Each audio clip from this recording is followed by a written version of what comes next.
కాళేశ్వరం అంటే ఒక రిజర్వాయర్ కాదు, కాళేశ్వరం అంటే ఒక కాలువ కాదు, కాళేశ్వరం అంటే ఒక మల్లన్న సాగర్, కాళేశ్వరం అంటే ఒక కొండ పోచమ్మ సాగర్, కాళేశ్వరం అంటే ఒక రంగనాయక్ సాగర్, కాళేశ్వరం అంటే ఒక అనంతగిరి రిజర్వాయర్, కాళేశ్వరం అంటే ఒక గంధమల్ల, కాళేశ్వరం అంటే ఒక బస్వాపూర్ రిజర్వాయర్, కాళేశ్వరం అంటే ఒక రాజరాజేశ్వర సాగర్ మిడ్మానేర్, కాళేశ్వరం అంటే ఎస్ఆర్ఎస్పి పునరుజ్జీవ పథకం. మొత్తంగా కాళేశ్వరం అంటే 3 బ్యారేజీలు, 15 రిజర్వాయర్లు, 19 సబ్ స్టేషన్లు, 21 పంపింగ్ స్టేషన్లు, 203 కిలోమీటర్ల సొరంగ మార్గాలు, అట్లాగే 1531 కిలోమీటర్ల గ్రావిటీ కాలువలు, 98 కిలోమీటర్ల ప్రెషర్ మెయిన్స్.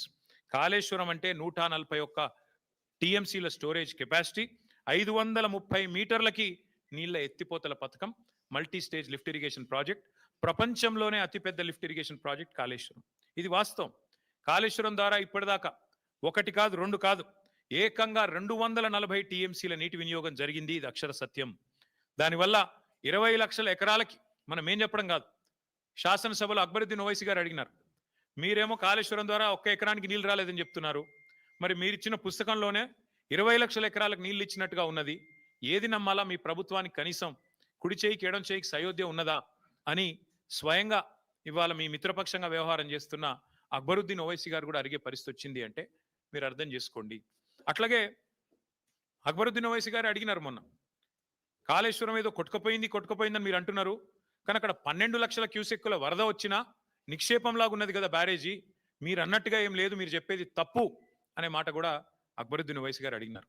అట్లాగే ఆయన ఇంకొక మాట కూడా అడిగినాడు, 20 నెలలుగా ఎందుకు రిపేర్ చేస్తలేరు మీరు, ఎందుకు మీరు ఇన్ని రోజులు రిపేర్ చేయకుండా ఉన్నారు అనే ప్రశ్న కూడా వారు అడిగినారు. ఇంకొక మాట కూడా ఈ సందర్భంగా ఇదే అవకాశంగా నేను తెలంగాణ ప్రజలు కూడా విజ్ఞప్తి చేస్తా ఉన్నాను. మొదటి రోజు నుంచి కాంగ్రెస్, రాహుల్ గాంధీ నుంచి మొదలు పెడితే గ్రామ స్థాయిలో ఉండే కాంగ్రెస్ కార్యకర్త దాకా ఒకటే మాట, 1,00,000 కోట్ల కుంభకోణం, 1,00,000 కోట్ల కుంభకోణం. చివరికి వాళ్ళ పిల్లనిచ్చిన మామ రేవంత్ రెడ్డి గారికి, పద్మారెడ్డి గారు, ఆయన చెప్పారు 94,000 కోట్లు ఖర్చు అయిన ప్రాజెక్టులో ఒకవైపు నీళ్లు కనబడుతుంటే 94,000 కోట్ల ఖర్చైన ప్రాజెక్టులో 1,00,000 కోట్ల కుంభకోణం ఎట్లా జరుగుతుందండి, ఇది రాజకీయ ఆరోపణ తప్ప ఇంకోటి కాదు అని పిల్లనిచ్చిన మామ కూడా నవ్వుతూ కొట్టిపాడేసినా కూడా ఇంకా ముఖ్యమంత్రి గారి బుద్ధి మాత్రం మారడం లేదు. వాస్తవం ఏంది, 94,000 కోట్లు ఖర్చు అయినాయని మీ ప్రభుత్వం కూడా చెప్తా ఉంది. బీఆర్ఎస్ ప్రభుత్వం ఉన్నప్పుడు కాళేశ్వరం ప్రాజెక్టు కోసం 93,769 కోట్లు, దాదాపుగా రౌండ్ ఆఫ్ చేస్తే 94,000 కోట్లు ఖర్చు అయినాయని మీ ప్రభుత్వం చెప్పింది. అందులో మేడిగడ్డ బ్యారేజ్ ఖర్చు ఎంత? 4,000 కోట్లు.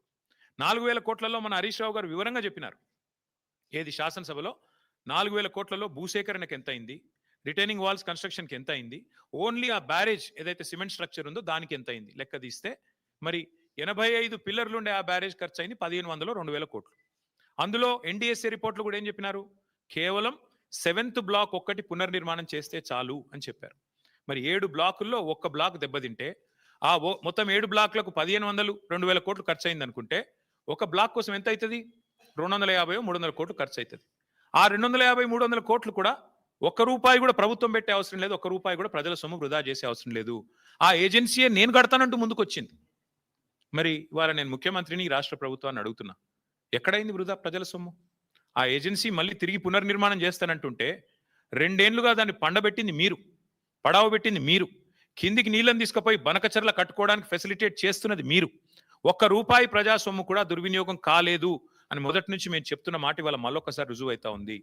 94,000 కోట్లలో మిగతా అంతా బాగానే ఉంది. అన్ని రిజర్వాయర్లు బాగున్నాయి, పంప్ హౌజులు బాగున్నాయి, సబ్ స్టేషన్లు బాగున్నాయి, కాలువలు బాగున్నాయి, సొరంగాలు బాగున్నాయి, అన్ని బాగానే ఉన్నాయి, అన్ని నడుస్తున్నాయి, వాళ్ళ నీళ్లు పరవళ్ళు దుంకుతున్నాయి.